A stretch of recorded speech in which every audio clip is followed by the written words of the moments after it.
Erev Tov Mevorach, Birshut Moray Verabotai. Ce soir, Bezrat Hashem, on va discuter d'une question qui souvent on me la pose, et comme aussi on est à l'approche des Chagim, donc les femmes vont investir et faire toutes sortes de choses qu'ils n'ont pas l'habitude de faire pendant l'année. En honneur du Chag, ils vont acheter de nouvelles robes, ils vont acheter de nouvelles perruques, de nouveaux foulards.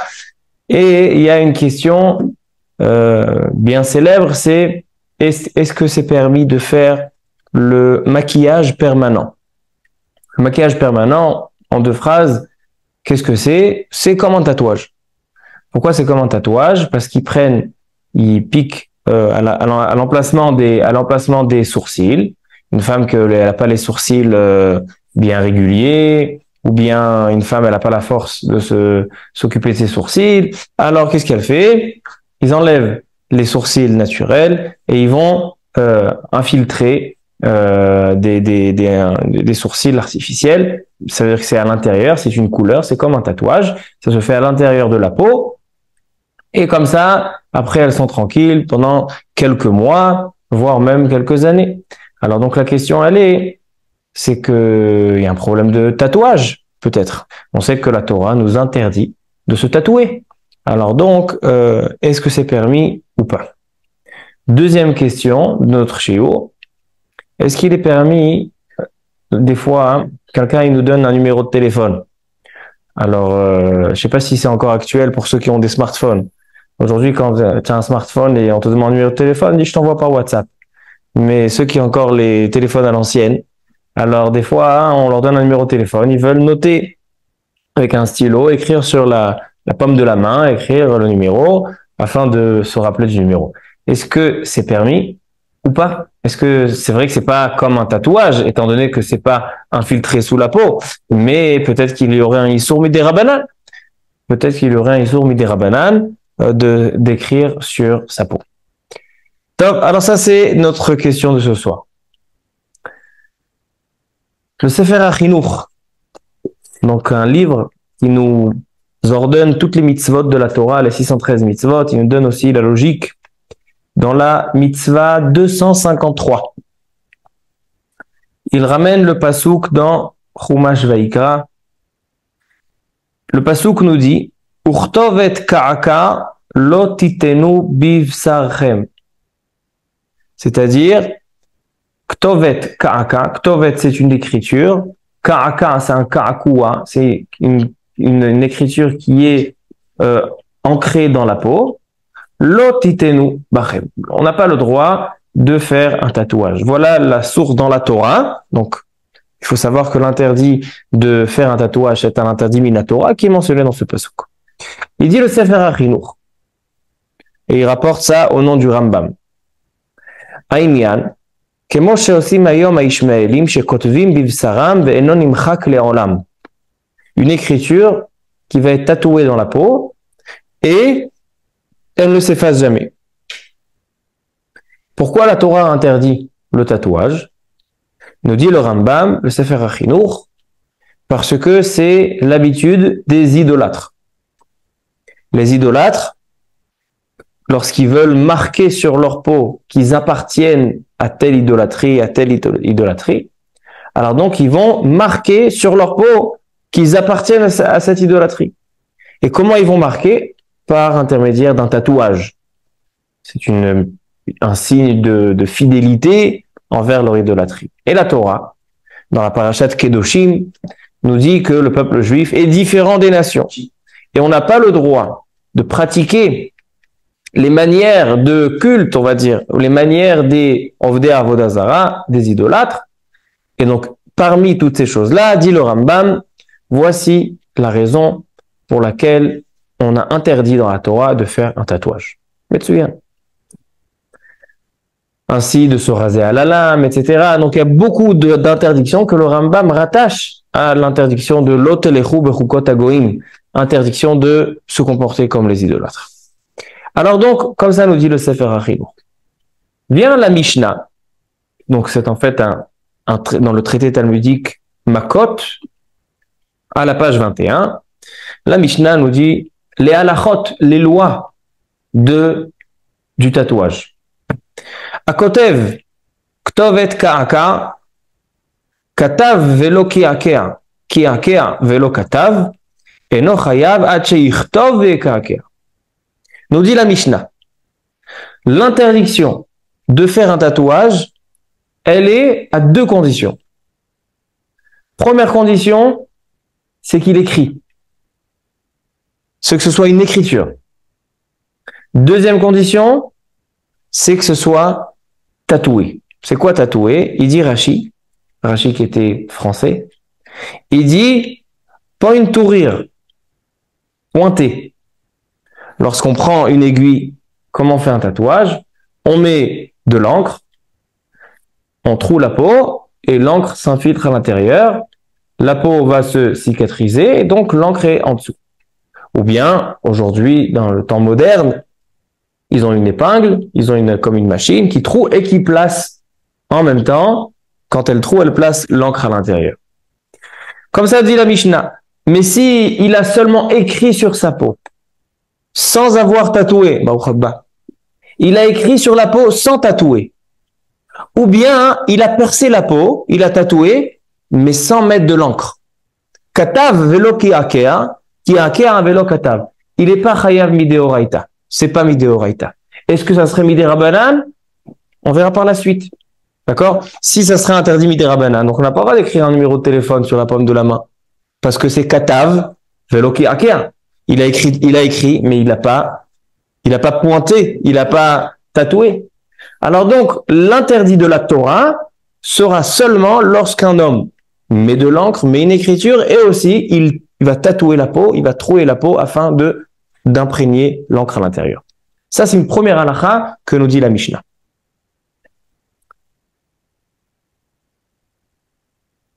Deuxième halakha que nous dit la Mishnah, Beyado ou Bekrol ou Bechol davar shehu roshem. Donc la sorte d'encre qui va être utilisée pour le tatouage interdit, c'est toute sorte d'encre qu'il tient, d'accord, qui laisse un rochem.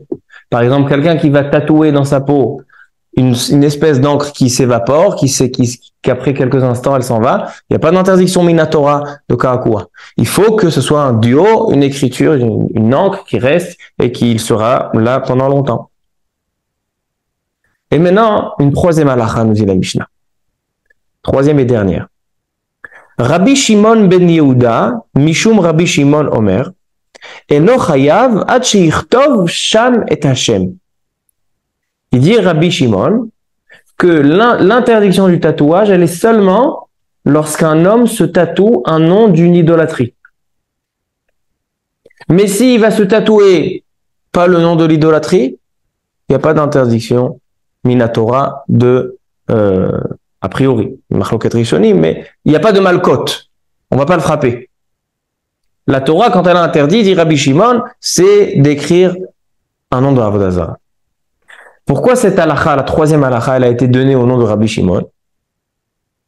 Parce que Tanakama, avant Rabbi Shimon, donc le premier Tana de la Mishnah, lui, il n'est pas d'accord avec ça. Donc, en fait, on a une machloket. Est-ce que l'interdiction du tatouage, elle est seulement lorsque j'écris un nom de Avodah Zarah ou j'écris toute écriture? La halakha, comment elle sera? On verra tout de suite. Alors, avant de rentrer dans le cœur de la sugya, on va poser 3 questions essentielles. Tout d'abord, comme qui est la halakha? Est-ce que comme Rabbi Shimon ou Tanakama? Donc, est-ce que les tatouages du maquillage permanent, ils n'écrivent pas un nom de Avodah Zarah? D'accord? Ils vont tatouer sur la peau de la femme une forme de sourcil. C'est un dessin. Je sais ce que tu ressens et tout de suite, ça sera ma deuxième question. Alors, tout d'abord, est-ce que la halakha, elle est comme Tanakama ou comme Rabbi Shimon? Deuxième question, la question de Rabbi Yitzhak. Est-ce que l'interdiction, même si on va dire que la halakha, elle est comme Tanakama, et que donc l'interdiction n'est pas seulement restreinte à Avodah Zarah, mais toutes sortes d'écritures, est-ce que c'est seulement quand c'est une écriture de lettres ou de chiffres? Ou bien tout dessin, tout signe sera interdit? aujourd'hui, en majorité, les tatouages ne sont pas des écritures. Il y en a, ils tatouent aussi des écritures, ils tatouent le nom de leur conjoint ou je ne sais quoi. Mais est-ce que un dessin est aussi dans l'interdiction de la Torah de tatouage? Les Rishonim vont en discuter. Troisième question. Il y a une différence entre le tatouage qu'on est en train de discuter et le maquillage permanent. Le tatouage, il reste à vie. On sait aujourd'hui, les personnes qui sont tatouées ne peuvent pas enlever. Qu'est-ce qu'il faut faire? Il faut brûler la peau. Il n'y a aucun moyen d'enlever. Par contre, le maquillage permanent, il a une limite, il a un délai.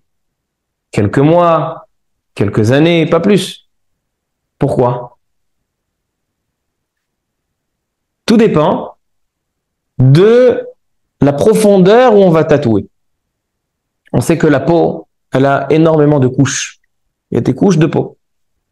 Le maquillage permanent, il va être infiltré dans des parties supérieures de la peau. Donc c'est en dessous de la peau, mais vers le haut.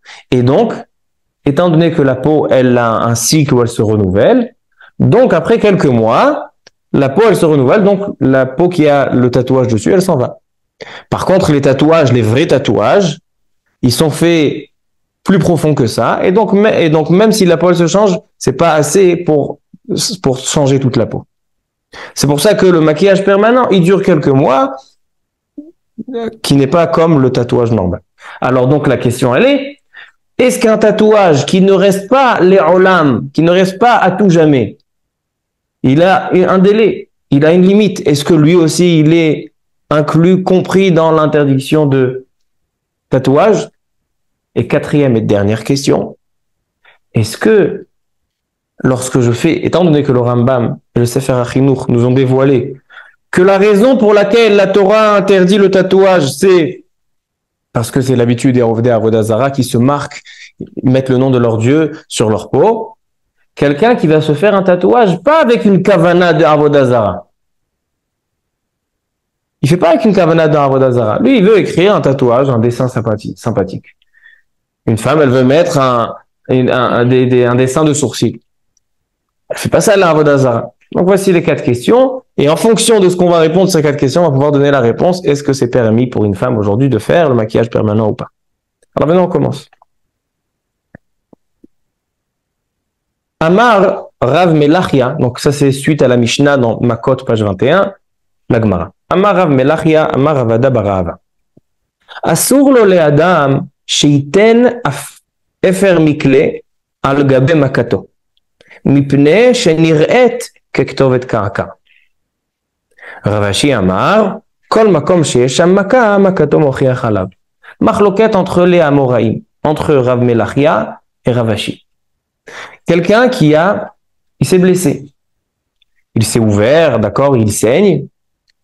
Donc, il y a une manière de s'occuper médicalement, c'est de mettre de la cendre.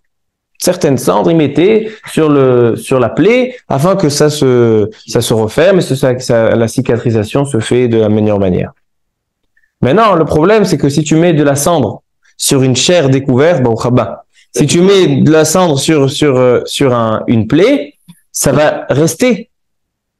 Pas à tout jamais, parce que la peau, elle se change, elle se cicatrise, mais pendant une certaine période, il va se retrouver avec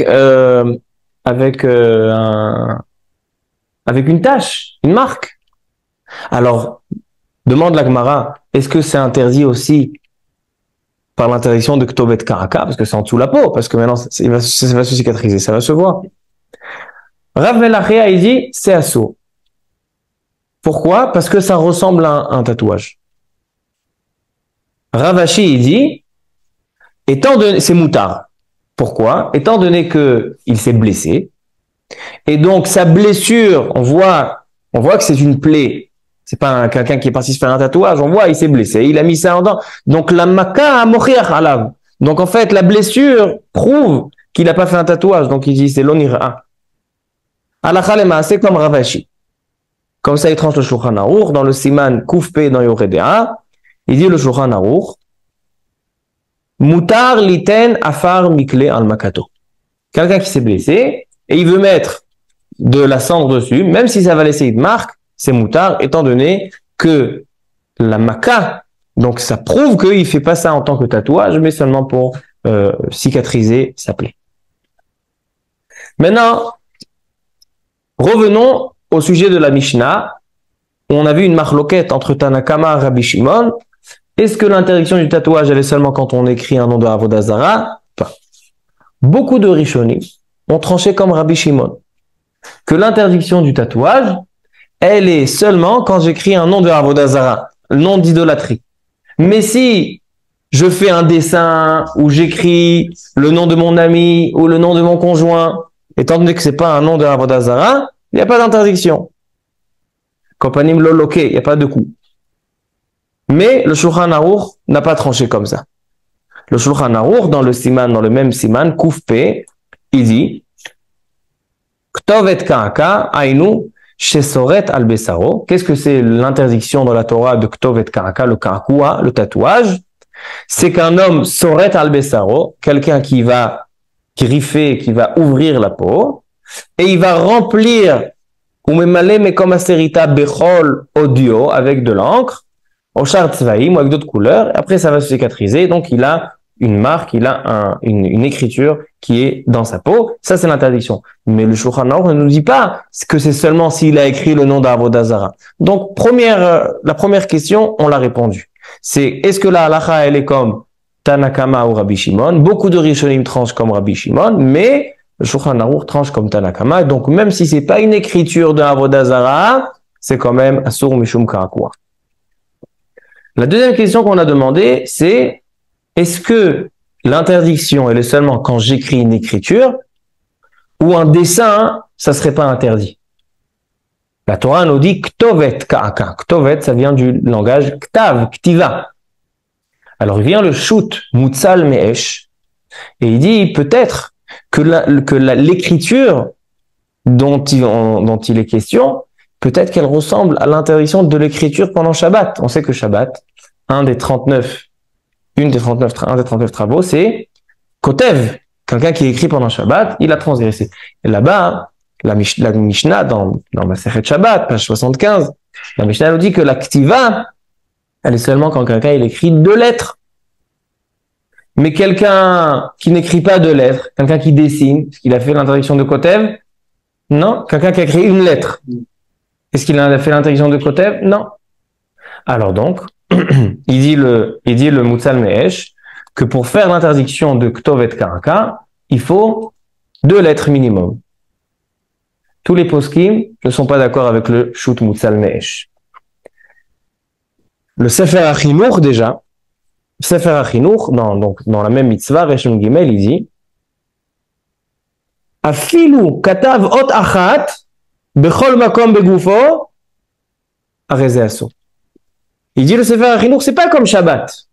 Dans les lois de Shabbat, là-bas, il y a besoin de Melechet Marchevet. C'est comme Melechet Marchevet. C'est que dans les lois de Shabbat, la Torah a demandé pas demandé, mais une des conditions pour que ce soit considéré comme une Melacha, comme un travail, c'est que la Melacha soit importante, qu'elle puisse apporter quelque chose d'intelligent. Melechet Marchevet, Milachon Marshava. Et donc, avec une lettre, on peut pas transmettre un message. Pour transmettre un message, il faut minimum 2 lettres. D'accord? Les mots en hébreu, le mot le plus court, il contient 2 lettres. C'est comme ça aussi dans toutes les langues, il me semble. Donc, pour Melechet Marchevet dans Shabbat, il faut 2 lettres. Mais, dans le tatouage, là-bas, il ne s'agit pas de Melechet Marchevet. Il s'agit de ne pas se comporter comme les Ovdei Avodah Zara. Pour ça, il n'y a pas besoin de transmettre un message. Donc, même 1 lettre, dit le Sefer HaChinuch, c'est assourd. Ok. Mais est-ce que un signe, un dessin, les sourcils, le maquillage permanent, est-ce que ça aussi c'est interdit ou pas? Alors, dans le Pitrei Tshuva, dans le Shulchan Aruch, il ramène le Shoot Me'il Tzedaka. Shoot Me'il Tzedaka, un des grands acharonim. Et lui, il dit, ou les basof haïla, debainan ktav otiyot mamash. Il est mechadesh le Shoot Me'il Tzedaka, que l'interdiction du tatouage, elle est seulement lorsqu'on écrit des lettres. Mais si j'écris pas des lettres, je fais un dessin, un signe, alors donc il dit, il n'y a pas d'interdiction. Quelle est la preuve? Quelle est la preuve? La preuve, elle est de la Gemara qui parle de la plaie. Lorsqu'un homme, il a une plaie, et il va mettre de la cendre, et après, ça va se cicatriser par-dessus, donc il a une marque. Est-ce que c'est Asur Minatora ou Miderabanan? Nous, on a dit que c'est Moutar Lechatrila, parce qu'on va comme Ravashi, que la Maka Mochi Achalab. Mais même celui qui interdit, est-ce qu'il interdit Minatora ou Miderabanan? Qu'est-ce qu'on a dit tout à l'heure? Que Rav Melach a dit Asur, pourquoi? Parce que Nira, parce que ça semble être comme, ça ressemble à un cas à quoi? Mais c'est pas un cas à quoi? Pourquoi c'est pas un cas à quoi? Vous avez pensé à ça? Pourquoi là, de mettre la cendre? Pourquoi c'est pas un cas à quoi? Très simple.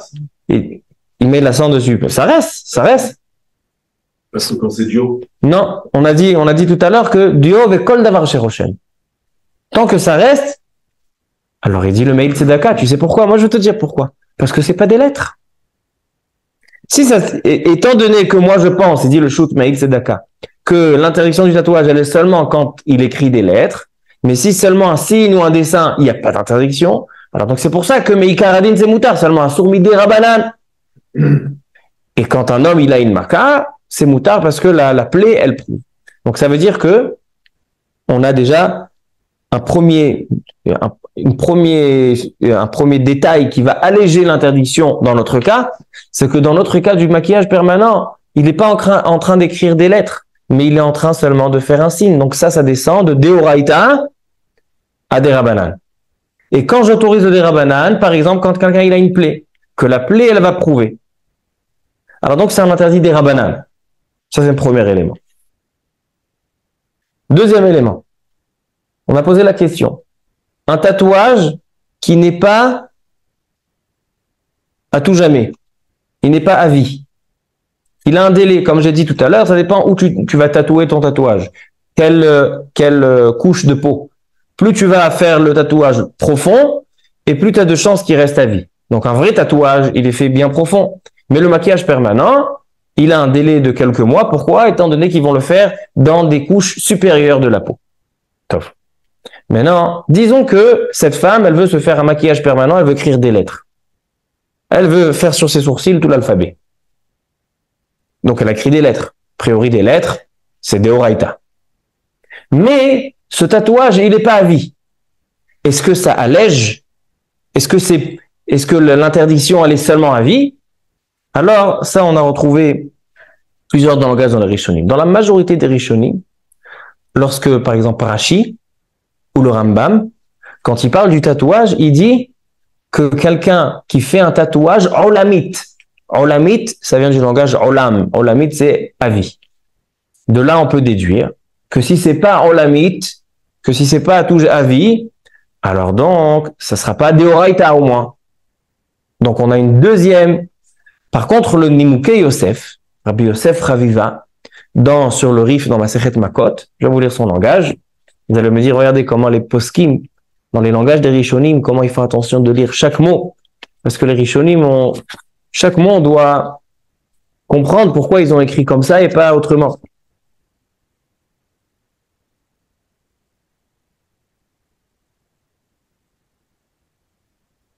Où il est?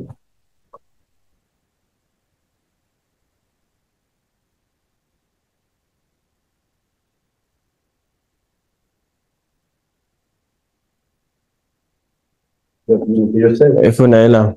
Ouais. Normalement, il est après, mais je ne le trouve pas là.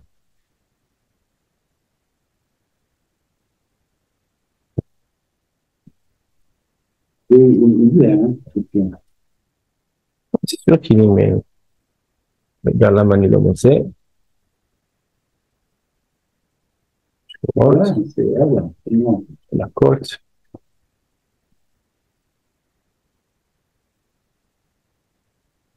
Voilà. Ma côte. Nous dit le Nimukei Yosef. Le Nimukei Yosef, c'est un ancêtre à nous, donc je pensais que mon grand-père il s'est énervé contre moi. Bon, ma grand-mère elle s'appelait Raviva. Nimukei Yosef, donc il y a il y a un des poskim, tout le Maharal Ben Chaviv, vous connaissez le Yalkut Me'am Loez. Yalkut Me'am Loez, Rabbi Yaakov Kouli, c'est un gendre de Maharam Ben Chaviv. Et donc, c'est toute la lignée depuis le Nimukei Yosef. Alors, il dit, Ki'akea, leshon kriya vechakika, achichtov ve'ka'akea, écoutez bien. Klomar, achar shekara et haor, après que l'homme a déchiré la peau, et niach dio botosrita, il a mis de l'encre dans cette déchirure, dans cet espace, veni keret sham, et donc elle est visible, zman gadol. Et elle est visible un temps long, longue durée. Ils viennent, les poskim, et il dit, tu vois que le Nimukei Yosef, il est plus mahmir que le Rambam et Rashi. Parce que Rambam et Rashi, ils ont dit que l'interdiction du tatouage, c'est quand c'est à vie. Mais lui, il te dit, Zman Gadol. C'est quoi Zman Gadol? C'est longtemps. Donc, un maquillage permanent, il est longtemps. C'est pas pour 2-3 jours. C'est pour quelques mois, voire même quelques années. Alors, donc, a priori, sur le Nimukei Yosef, il y a plus lieu d'être mahmir, mais étant donné que le Rambam et Rashi Akadosh, et dans la Gemara, Masechet Gitin, page 20, on voit là-bas dans la Sugia, on va ramener la Sugia tout à l'heure, on va prouver de la Gemara là-bas que l'interdiction du karakou, l'interdiction du tatouage, elle est seulement quand c'est à vie. Comme ça, il dit, comme ça, on prouve de là-bas de Rashi. Alors donc, on a encore une svara, d'accord? Donc, on a dit 2 éléments. Tout d'abord, étant donné que c'est un signe, c'est un dessin et non pas une écriture, ça descend de Deoraita à Derabanan. Et deuxième raison pourquoi ça descend de Deoraita à Derabanan, c'est ce qu'on vient de dire maintenant. C'est que étant donné que c'est pas à vie, et donc ça a un délai, ça aussi ça descend à Derabanan, même si ça aurait été des lettres. Alors donc on a 2 raisons pour lesquelles c'est de Derabanan. Ok? On continue. Il vient le Rav, vous allez entendre une histoire magnifique. Il y a un Rav qui s'appelle Sheikhiev Arichiamim, le Rav de la Giva'a Tsarfatit, les Dayan, Avbeddin, le Rav Baruch Shraga. Un Rav très connu, un posek très très connu. Il a écrit un livre il y a à peu près 40 ans. Où là-bas, on lui a posé la question du maquillage permanent et il a dit que c'est assourd. Ainsi, le shoot Rivevot Ephraim, Rav Ephraim Greenblatt, il a dit aussi que le maquillage permanent, il est assourd. Pourquoi? Parce que même selon ce qu'on vient de développer maintenant, que ça descend de Deoraita à Derabanan, parce que c'est pas à vie, parce que c'est pas une écriture, mais ça reste interdit Miderabanan. Qu'est-ce qui va te faire que ce soit autorisé même Miderabanan? D'accord. Une femme qui fait le maquillage permanent, Minatora, elle a pas fait d'isson. Miderabanan, c'est assourd. Qu'est-ce qu'on a gagné? Donc il dit le Rav Baruch Shraga. Il dit le Rav Ephraim Greenblatt, le maquillage permanent, il est assourd. Qui encore est de cet avis?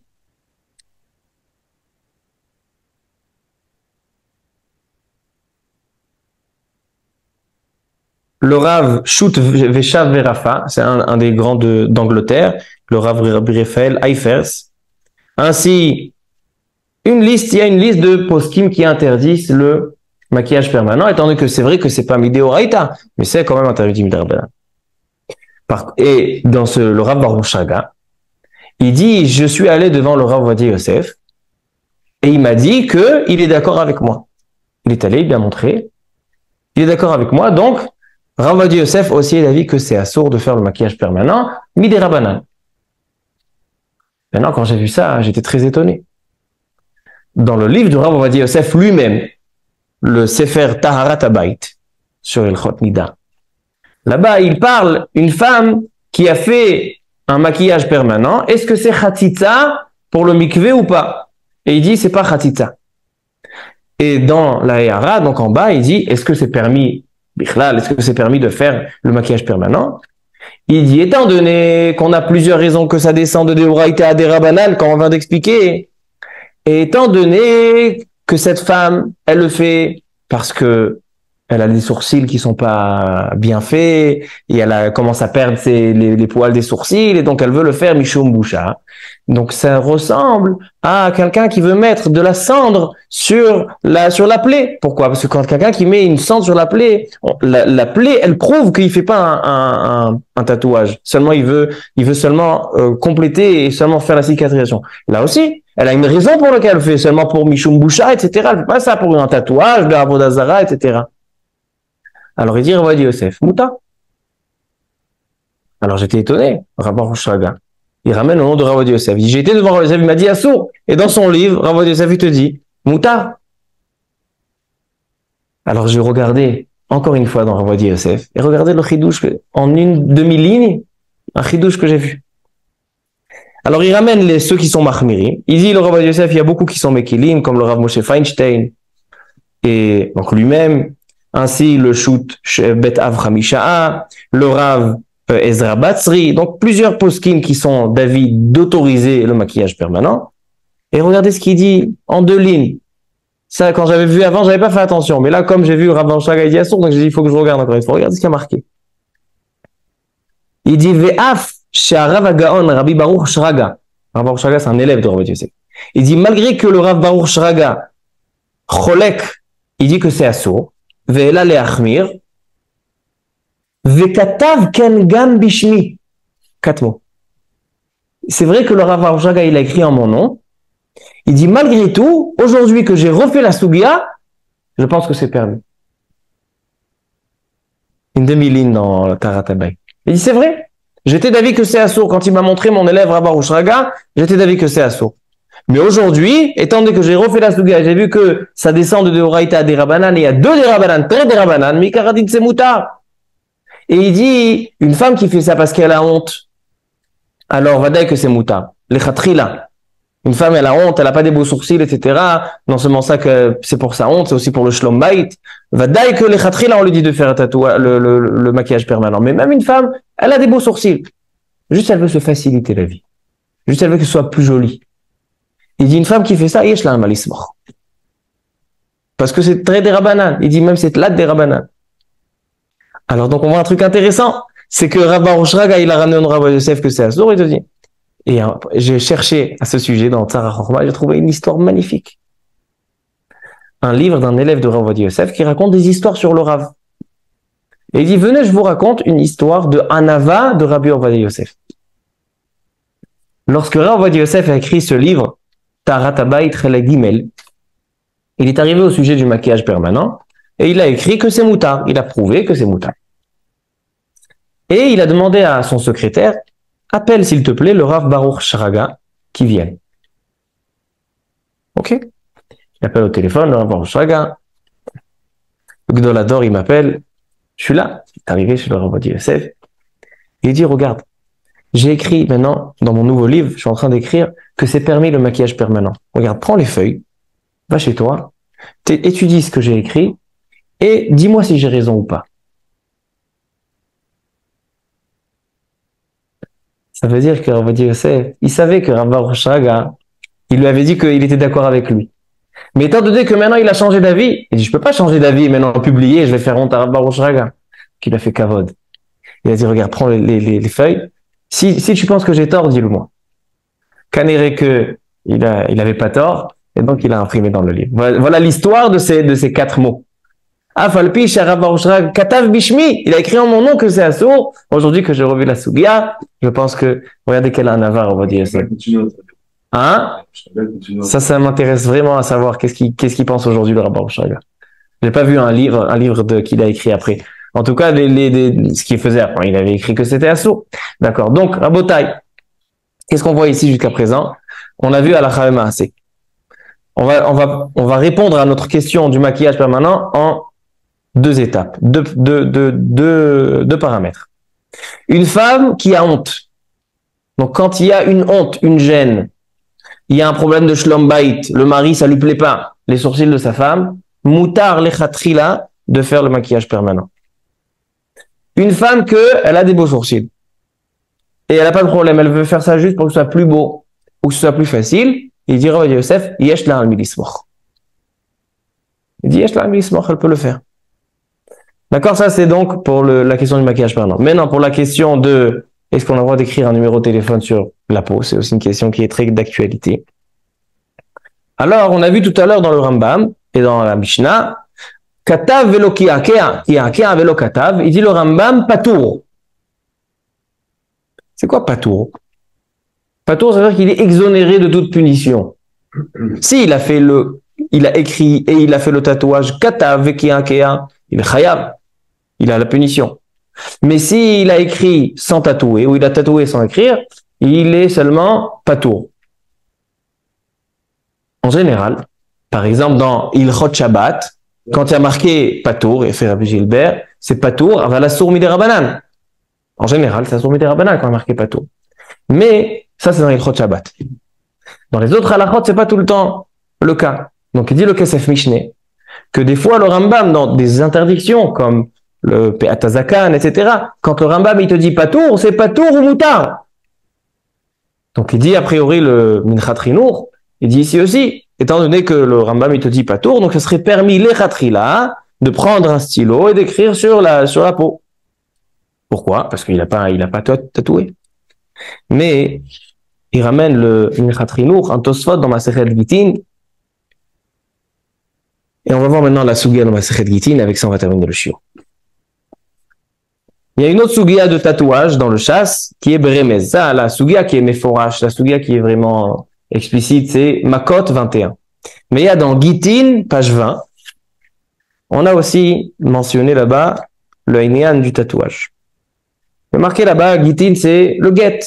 Un homme qui divorce sa femme, il doit lui écrire un get.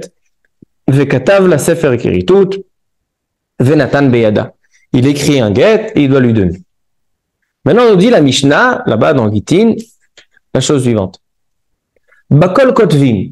On peut écrire le get de tout ce qui est Kayama, tout ce qui est Mitkayem, que ce soit le Dio, le Sam, Sikra, Komus, Kankantom, toutes les sortes de choses qui servent à écrire et que l'écriture ne s'efface pas. Tant que ça ne s'efface pas, c'est bon. Ainsi, à la Kol Kotvin, on peut écrire sur tout, à condition que ça s'efface pas. On peut écrire même sur Alesh El Zait, quelqu'un qui veut écrire sur une feuille d'un olivier, ou quelqu'un qui veut écrire sur la corne de la vache, Keren Shel Para, il peut écrire le get. Et quelqu'un qui veut écrire sur la main de son esclave. Là, il était au Beth Din, il n'y avait pas de parchemin. Il a dit, tiens, tenez, mon esclave, écrivez sur retirez-lui sa manche, écrivez le get sur sa main. Il dit, c'est bon, ça marche. À une condition, a dit la Mishnah. À condition qu'il lui fait cadeau l'esclave. Pourquoi?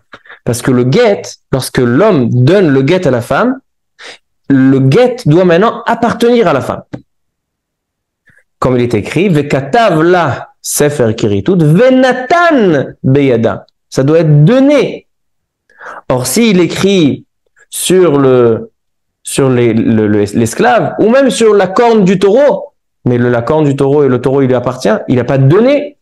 S'il n'a pas donné, le get n'est pas valable. Donc il faut donner. Nous dit la Gemara est très intéressante. La Gemara elle dit Bishlamaya de'eved lo efshar lemikatzia. Et la keren shel para efshar lemikatzia. Donc elle dit mechoussa. Maintenant elle demande la Gemara la chose suivante. On sait que pour le get, il faut que l'écriture ne s'efface pas. Quelqu'un qui écrit sur la peau, forcément ça va s'effacer. Donc, sur la corne du taureau, encore je peux comprendre, la corne du taureau ça s'effacera pas. Mais la peau, étant donné que la peau elle est humide, donc quelqu'un qui écrit avec de l'encre sur sa peau, ça s'effacera un jour ou l'autre. Donc comment le get il est valable, demande la Gemara sur la Mishnah. La Mishnah elle nous a autorisé d'écrire un get même sur la peau de l'esclave, mais c'est pas possible, ça va s'effacer. Répond la Gemara, Bertov et Karaka. On parle dans un cas où il a tatoué le get sur l'esclave. Et un tatouage, il s'en va pas aller en l'âme. De là, je prouve que le tatouage, vraiment, c'est l'Erolam. Parce que si c'est comme le Nemouké Yosef, que c'est, même si c'est les Zman Gadol, là aussi, ça peut s'effacer. Donc ça, c'est une preuve que Ktov et Karaka, en tous les cas, selon les Rishonim qui ont compris qu'ici, il y a le lien de Karakou, hein, on voit ici que Ktov et Karaka, c'est comme ça. peut comprendre le contraire aussi. Si le Eved, c'est un Eved Kenaïni qui va devenir juif, s'il est Yafé, yafé, Baruch ata Adonai melech haolam shakon yavet varo. Amen. Le Eved ici en question, c'est un Eved ivri. Comme Tosfot le dit, Tosfot il va poser la question, mais je comprends pas. Il va écrire un guet sur la peau de l'esclave, mais il transgresse l'interdiction de kankouin, de tatouage. Il dit Tosfot, c'est pas grave. C'est vrai qu'il transgresse l'interdiction de tatouage, mais le guet est valable. Et la Mishnah te dit qu'on peut faire un guet comme ça. C'est-à-dire que c'est assourd par rapport à l'interdiction de tatouage, mais le guet il est valable. Donc les Rishonim ils discutent, par exemple la Aruch Laner il pose une question magnifique. Il dit les Edim, donc les témoins ils signent sur ce guet. Donc si tu dis qu'ils ont fait une interdiction de tatouage, donc en fait les Edim ils sont Rechaim, donc ils sont psulim les doutes. Ils peuvent pas témoigner. Donc il y a toute une arichout, il y a Rabbi Akiva Eger là-bas. Comment tu peux me dire que c'est valable? La Torah l'interdit. En tout cas, ici on voit que il dit là-bas Tosfot que même si un homme il a pas. Pourquoi je vous ai ramené cette sougia? Parce qu'il y a marqué là-bas que tout ce qui il ressemble à un tatouage, c'est aussi un Sourmi des Rabbanan. De là, il dit le Minchat Chinour, on voit que quelqu'un qui écrit sur sa peau, c'est un Sourmi des Rabbanan. Tout à l'heure, on a dit que dans le Rambam, il y a marqué Patour. Et il dit le Kesef Mishne Patour ou Moutar, on a le droit d'écrire un numéro de téléphone. Mais ici, on voit dans Tosfot que c'est un Sourmi des Rabbanan. Ainsi, le Bet Shmuel, il est des Rabbanan. Alors le Minchat Chinour, il donne une réponse magnifique. Il dit c'est vrai. Selon le Tosfot, il y a une interdiction des Rabbanan d'écrire même si tu vas pas trouer la peau. Mais c'est seulement quand l'écriture, elle est ktav amit kayem. Quand t'écris une écriture, tu te débrouilles pour avoir un encre qui restera sur la peau. Donc là, même si j'ai pas tatoué à l'intérieur, là c'est des Rabbanan. Mais quelqu'un qui écrit, qui tatoue pas, et aussi l'écriture va s'effacer, là c'est très des Rabbanan. Donc il dit c'est moutar. C'est pour ça que le Olam, Minaga Olam, ils sont mekelim d'écrire un téléphone sur la main, il se repose sur le Minchat Chinour. Ainsi, le minhag du henné. Fait le henné. C'est quoi le henné? On met de la couleur. Un kakoua. C'est vrai qu'on perce pas la peau, mais ça devrait être interdit à Kopanim des Rabbanan. Alors donc, étant donné que ça s'en va, et c'est pas tatoué, c'est très des Rabbanan, donc NBZ Iso. Top. Alors donc voilà, on a répondu à Bota aux deux questions. Est-ce que le maquillage permanent, il est permis? Alors on a dit que si la femme, elle a honte, et elle a une mauvaise pousse, elle commence à perdre les poils des sourcils, etc. Moutar le khatrila. Ça ne sera pas plus grave que quelqu'un qui a une blessure et qui a mis de la cendre. Comme ça, il dit aussi le Rav Asher Weiss. Shoot min khatasher lekbet. Pas du siman. Mais en tout cas, lui aussi, il est méquel dans un cas comme ça où il y a un tsar gadol. Mais Rav Yosef, il dit que même quelqu'un qui ne fait pas à cause du tsar, elle n'a pas honte, elle a des beaux sourcils. Juste, elle veut faire ça pour que ce soit plus beau ou pour faciliter. Yesh un malis mort d'être méquel de faire le maquillage permanent. Et pour écrire sur la peau, si c'est avec un encre qui s'efface et c'est pas tatoué, alors c'est moutard. Ainsi, on fait pour le henné. On met le henné même si ça laisse une marque. Tov Rabotai. Ça, c'était le shiur. Je termine avec un petit point sur le parashat Hashavua, parashat Kitavo, qui nous parle des bikurim. D'accord? Donc, les prémices. Un homme qui a un agriculteur, il a les prémices de sa récolte, il doit les ramener au Beth Amikdash tous les ans à la fête de Shavuot et annoncer devant Akadosh Baruch Hu, montrer sa émouna. Il va rappeler Lavan, Arami, Obed Avi, Vaïred Mitzrayim, toute la Haggadah de Pessah se trouve dans notre paracha. Toute la Haggadah elle est fondée sur les psukim de Mevi Abikurim. Il y a beaucoup de pshatim sur ça. Mais moi, je voudrais m'attarder sur un point que s'attardait le Rav Volkin à la Vachalom, Mashgiach de Yeshivat Ateret, sur le Inyan des Bikurim. La Mishnah nous dit que lorsque un groupe ou une chavruta a des gens qui étudient la Torah, alors, même s'il y a un Talmid Chacham qui passe, il se lève pas. Pourquoi? Parce que pourquoi on se lève quand il y a un Talmid Chacham qui passe? L'honneur de la Torah. Étant donné qu'on est en train d'étudier la Torah, alors on se lève pas. Est-ce qu'aujourd'hui on fait comme ça, etc. Donc aujourd'hui il y a d'autres... Comme ça dit la Mishnah. Mais elle dit la Mishnah que même il y a un cas, on va devoir se lever. C'est lequel? Lorsque ceux qui apportent les bikurim depuis le bout du Eretz Israël, ils arrivent à Yerushalayim, ils marchent dans la rue, tu dois te lever quand ils passent. Ah, je comprends pas. Un Talmid Chacham, tu te lèves pas. Ceux qui rapportent les bikurim, des agriculteurs qui savent même pas étudier, ni peut-être même pas prier, alors eux, on se lève. Dit la Gemara, Shelo tehem arshilan le'atid lavo. C'est quoi Shelo tehem arshilan? Afin de les encourager. Il dit Rashi là-bas, qu'est-ce que ça veut dire? Il dit, quelqu'un qui rapporte les bikurim, c'est énormément d'efforts pour lui. D'abord, il va sacrifier sa première récolte. Tout ce qu'il a travaillé pendant l'hiver, et il a labouré, il a arrosé, et maintenant il a récolté, déjà c'est un effort. Et maintenant il va tout mettre sur une charrette, il va faire toute cette route pour aller à Yerushalayim, c'est un effort. Si ceux qui étudient la Torah ne se lèvent pas pour lui faire honneur et pour l'encourager, il ne reviendra pas l'année prochaine. Alors donc c'est pour ça que celui qui va pas, si jamais il n'encourage pas, c'est à cause de lui. Marchilan, il y a marqué. Si tu te lèves pas, si tu n'encourages pas l'autre, alors son échec, c'est à cause de toi. De là, Rav Wolkin y ramenait l'importance d'encourager son prochain, de faire des compliments à son prochain. Si j'ai un copain, il est assis dans le même banc avec moi à Bat Knesset, un voisin, on habite dans le même quartier. Il a réussi dans quelque chose et moi, je l'ai pas encouragé. Je lui ai pas dit un gentil mot, je lui ai dit, tiens, kolakavod, ce que tu as fait, vraiment. Je suis content pour ta réussite, tu as fait quelque chose de magnifique. Si je n'ai pas fait ça, et à cause de ça, il va un petit peu après perdre espoir, ou bien il se renforce, et maintenant il va un petit peu baisser. Son échec, c'est à cause de toi. Ata marché l'auto.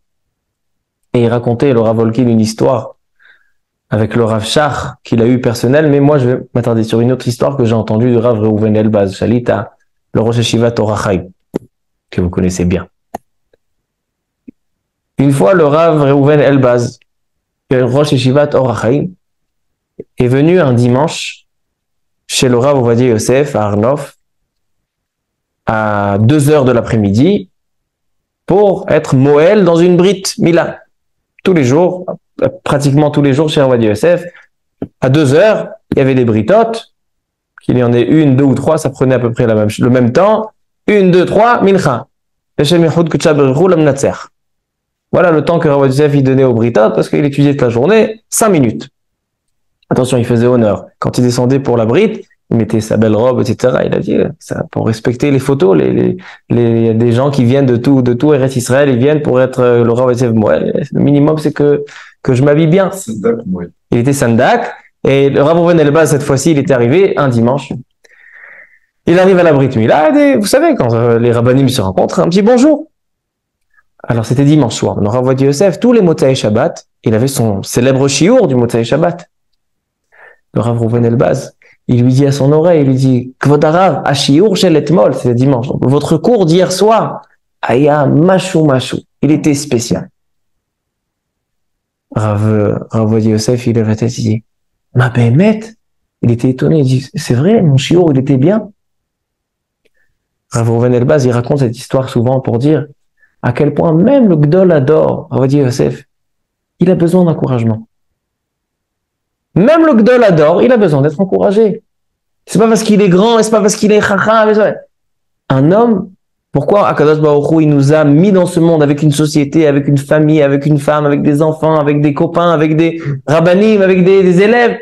Parce que on doit s'encourager les uns aux autres. Ça, c'est comme ça. Chacun, et même Rav Ovadia Yosef, il dit, même Rav Yosef, il a besoin d'un encouragement. Un encouragement, ça construit une personne. Ça pousse la personne. La personne, elle se sent rassurée. La personne, elle se sent dans le bon chemin quand on l'encourage. Et on voit ici dans la Gemara que si Chas Veshalom, on n'encourage pas, et la personne, elle va laisser ses bonnes qualités, ben, c'est à cause de toi. Ça, c'est l'importance du idoud, de l'encouragement. Baruch Adonai Le'olam. Amen ve Amen. המרחם על כל בריאותיו והחוז והחמול והחם והלף והשורון שמה שאין נפטרים שם טוב מן העולם